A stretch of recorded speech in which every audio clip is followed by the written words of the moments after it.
শাড়ি পরে ঘুরতে যায়, আমি এত সুন্দর শাড়ি পরে সুন্দর করে রান্না করি।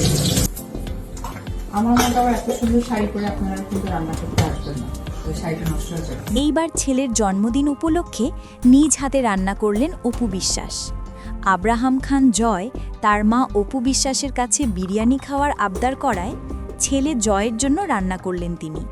এদিকে ছেলের জন্মদিনে শাকিব খান উপস্থিত থাকার কথা থাকলেও দেখা যায়নি তাকে। এ নিয়ে ভক্তদের মধ্যে সৃষ্টি হয়েছে নানান সমালোচনা। কিছুদিন আগে শাকিব খান তার ছেলে বীর ও দ্বিতীয় স্ত্রী বুবলি সহ সপরিবারে আমেরিকায় আনন্দময় সময় পার করলেন, কিন্তু তার বড় ছেলে জয়ের জন্মদিনে পাশে নেই তিনি।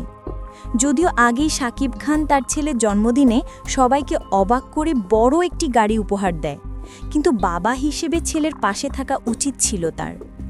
শাকিব খান ওর অপু বিশ্বাসের বিয়ে হয়েছিল 2008 সালের 18 এপ্রিল।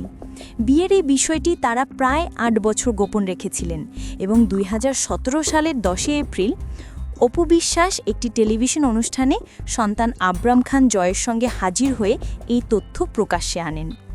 বিষয়টি প্রকাশের পরই তাদের সম্পর্কের ফাটল সৃষ্টি হয় এবং পরবর্তীতে 2017 সালের নভেম্বরে শাকিব খান অপুকে ডিভোর্সের নোটিশ পাঠান। তারপর আইন অনুযায়ী 2018 সালের 12ই মার্চ তাদের বিবাহ বিচ্ছেদ ঘটে। বিচ্ছেদের এতদিন পরেও যেন বাবা ছেলের বন্ধনে ভালোবাসার কোনো কমতি নেই। এই বিষয়টি অপু বিশ্বাস নিজেও বিভিন্ন অনুষ্ঠানে একাধিকবার বলেছেন। তিনি বলেন, বাবা ছেলের খুনসুটি দেখতে আমার ভালোই লাগে, আমি চাই তাদের মধ্যে সবসময় এ ভালোবাসার বন্ধন অটুট থাকুক।